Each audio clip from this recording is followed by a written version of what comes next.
یا نبی سلام. آج یہ گستاخ لوگ ہی ہم کو اتحاد کی دعوت دے رہے ہیں. کہہ رہے کلمے کی بنیاد سے متحد ہو جاؤ، کلمے کی بنیاد پر متحد ہو جاؤ، کلمے کی بنیاد پر اتحاد کر لو. کون کہہ رہے ہیں؟ باطل عقیدے والے. یہ ہم سے کہہ رہے ہیں کلمے کی بنیاد پر اتحاد کرو.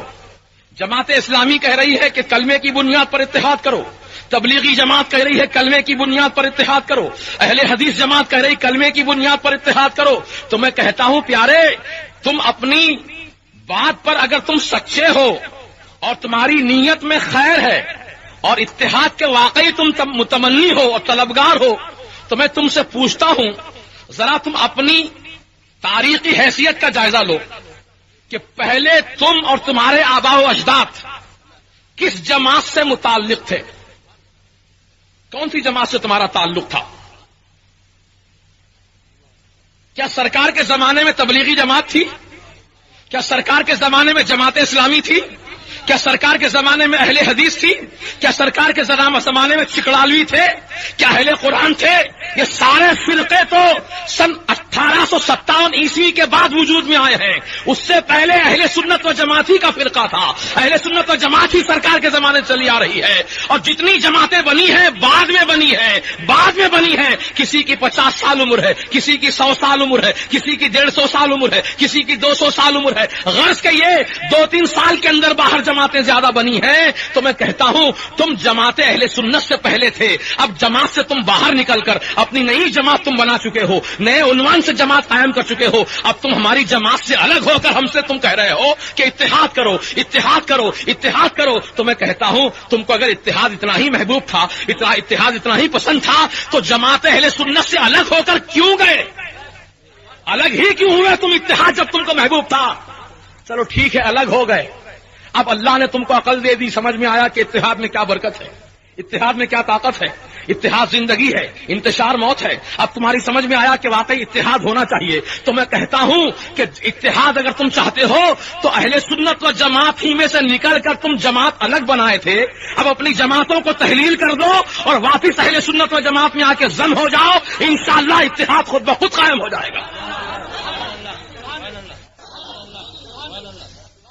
جو جہاں سے کٹ کر گیا وہاں آ کر جڑ جائے، اتحاد قائم ہو جائے گا. وَاعْتَصِمُوا بِحَبْلِ اللَّهِ جَمِيعًا، تم سب مل کر اللہ کی رسی کو یعنی دین مصطفی کو مضبوط تھام لو اور آپس میں متحد رہو، تفرقہ اندازی نہ کرو. تو غوث پاک رضی اللہ تعالیٰ عنہ کا عرس 100-2 سال سے نہیں ہو رہا ہے. اللہ اللہ، میرے غوث پاک کو پردہ فرمائے ہوئے سینکڑوں سال گزر گئے. اور آج جس بزرگ شخصیت کی ہم یاد منا رہے ہیں، حضرت سیدنا پیر عبد الرحمن بغدادی علیہ رحمت و رضوان کا یہ 80 سالہ عرس ہے. خواجہ بندہ نواز گیسودراج رحمت اللہ علیہ کا عرس 500 سال سے بھی زیادہ سے چلا رہا ہے. خواجہ غریب نواز علیہ رحمت و رضوان کا عرس 780 سال تک قریب پہنچ گئے ہیں آپ کو پردہ فرما کر. تو کہنے کا مطلب یہ ہے کہ ہمارے بزرگان دین کا عقیدہ اہل سنت و جماعت سے تھا اور اسی لیے ان کا عرس اس زمانے سے چلا آ رہا ہے.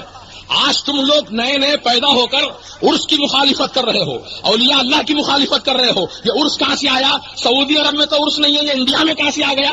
ارے نادان، تو کیا دیکھا سعودی عرب کو؟ سعودی عرب خود 200 سال کی پیداوار ہے. سعودی عرب بن کے 200 سال ہو رہے ہیں. اس سے پہلے سعودی عرب نہیں تھا، بلکہ حجاز مقدس نام تھا اس کا. حجاز مقدس. سب سے بڑے بدعتی تو تم لوگ ہو، ہم کو بدعت کا فتویٰ لگاتے ہو. سیدنا ابو بکر صدیق رضی اللہ عنہ خلیفہ ہوئے سرکار کے پردہ فرمانے کے بعد، تو آپ نے اس عرب حکومت کا نام یہ نہیں رکھا المملکۃ العربیۃ الصدیقیہ، ایسا نام نہیں رکھا آپ نے. آپ کے پردہ فرمانے کے بعد سیدنا عمر فاروق رضی اللہ تعالیٰ عنہ متمکن ہوئے خلافت پر، تو آپ نے اس کا نام یہ نہیں رکھ دیا المملکۃ العربیۃ الفاروقیہ، ایسا نام نہیں رکھا انہوں نے. سیدنا عثمان غنی رضی اللہ تعالیٰ عنہ خلیفہ ہوئے تو آپ نے اس مملکت کا نام مملکت عثمانیہ نہیں رکھا. سیدنا علی رضی اللہ تعالیٰ عنہ خلیفہ ہوئے تو آپ نے اس عرب کے علاقے کا نام مملکت العلویہ نہیں رکھا، مرتضویہ نہیں رکھا. پھر انہوں نے جب ہمارے اسلاف نے عرب علاقے کا نام اپنے نام سے نہیں جوڑا تو تم کو کس نے اختیار دیا؟ المملکۃ العربیۃ السعودیہ تم نے نام رکھ لیا. سب سے بڑی بدعت تو تم کر رہے ہو. ہم سے کہتے ہو غیر خدا سے مت مانگو، غیر خدا سے مانگنا شرک. فتوے لگاتے ہیں نمک کی کنکری بھی مانگنا ہے تو اللہ سے مانگو، جوتے کا تسمہ بھی ٹوٹ گیا ہو تو اللہ سے مانگو. میں کہتا ہوں ان سے، تم گلی گلی جماعت لے کر گھومتے ہو، ڈگر ڈگر نگر نگر چپا چپا، تو قوم کو یہ درس دیتے پھرتے ہو کہ جو بھی مانگنا ہو خدا سے مانگو، غیر اللہ سے مانگنا حرام، غیر اللہ سے مانگنا شرک، غوث و خواجہ سے مت مانگو، اللہ سے مانگو. ان کے کہنے کا مطلب یہ ہوتا ہے اللہ سے مانگو، جو ڈائریکٹ مانگنا اللہ سے مانگو. تو جب میں پوچھتا ہوں کہ آج تمہاری مملکت خطرے میں ہے، تمہاری حکومت خطرے میں ہے، تو تم نے اپنی حکومت کو بچانے کے لیے غلاف کعبہ پکڑ کر دعا کیوں نہیں مانگی؟ اللہ تعالیٰ کی بارگاہ میں عرض کرتے مولا ہماری حکومت کو خطرہ ہے، تو بچا لے. کعبہ تو تمہارے پاس ہے نا، تم کعبے کے قریب ہو. مدینہ طیبہ تمہارے پاس ہے، تم مدینے کے قریب ہو. لیکن تم نہ اللہ کے دربار میں گئے نہ رسول پاک کے دربار میں گئے. کہاں گئے؟ امریکہ کے جارج بش کے دربار میں گئے. کہا البش یا بش المدد. ٹونی بلیر کے پاس گئے، کہا ٹونی بلیر المدد. بولو یہ صحیح ہے کہ غلط ہے؟ میں حقائق کا اظہار کر رہا ہوں. ہم سے کہتے ہیں غیر اللہ سے مدد مانگنا شرک. جارج بش کیا تمہارا خدا ہے؟ ٹونی بلیر کیا تمہارا خدا ہے جو اس سے تم مدد مانگے؟ اور اس کی فوجوں کو بلا کر اپنے پاس رکھا، پال رہے ہیں انہیں، شراب دی جا رہی ہے پینے کے لیے، خنزیر کے گوشت کا انتظام کیا جا رہا ہے ان کے کھانے کے لیے. کون کر رہے ہیں؟ یہی شاہ لوگ کر رہے ہیں، یہ حکومت چلانے والے لوگ کر رہے ہیں. خنزیر کا گوشت بھی لا کے دے رہے ہیں، شراب پینے کے لیے دے رہے ہیں، عیاشی کے لیے ان کے سامنے عورتوں کو پیش کر رہے ہیں. یہ ساری باتیں اس مقدس سرزمین پر ہو رہی ہے. یقین جانو قیامت قریب آ گئی، قیامت قریب آ گئی.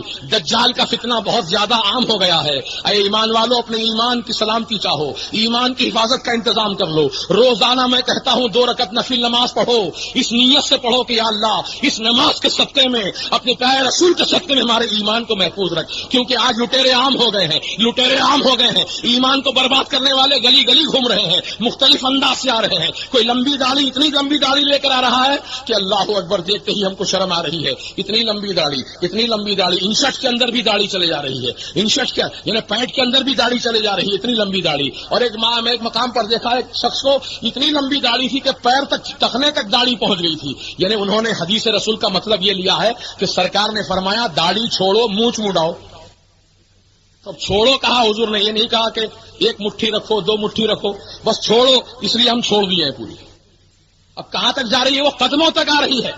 تو میں کہتا ہوں کیا یہ اسلام کا اصول ہے کہ تم بالکل بندر سے بھی زیادہ خطرناک معلوم ہو؟ لنگور جیسی صورت نظر آتی ہے ان کی، چہرے سے پہلے نور ختم، پھر اوپر سے لمبی لمبی داڑیاں رکھ کر اسلام کا یہ لوگ مذاق اڑا رہے ہیں. داڑھی رکھنے کا بھی اصول ہے. میرے آقا نے فرمایا 1 مٹھی 2 انگل داڑھی رکھو، یہ سنت مصطفیٰ ہے. 1 مٹھی 2 انگل، اس سے بڑھ جائے تو اس کو تراش سکتے ہیں آپ، اجازت ہے رسول پاک کی طرف سے. اور مونچھ مڈانے کا حکم نہیں ہے. یہ مونچھ مڈانے والے جو ہیں وہ سمجھ لیں کہ ترشوانا، مونچھ کو قینچی سے ترشوانا ہے، منڈوانا نہیں ہے. اگر کوئی ایسی غلطی کر رہے ہو تو آئندہ احتیاط کریں. اللہ تعالی ہم سب کو عمل خیر کی توفیق رفیق عطا فرمائے. تو امام حسین علی مقام رضی اللہ تعالیٰ عنہ سے محبت رکھنا یہ قرآن کا بھی حکم ہے، رسول پاک کا بھی حکم ہے. اور آج کے دور میں جو یزید کے چاہنے والے پیدا ہوئے ہیں اور کہہ رہے ہیں یزید اچھا تھا، یزید حق پر تھا، تو میں آپ سے اتنا ہی کہہ کر گزرنا چاہتا ہوں کہ اگر کوئی آپ کے سامنے یزید کی تعریف کرے، یزید کو اچھا کہے، تو فوراً ہاتھ اٹھا کر دعا دے دینا کہ یا اللہ یہ یزید کو اچھا کہہ رہا ہے، اس کا حشر یزید کے ساتھ کر، اس کا حشر یزید کے ساتھ کر.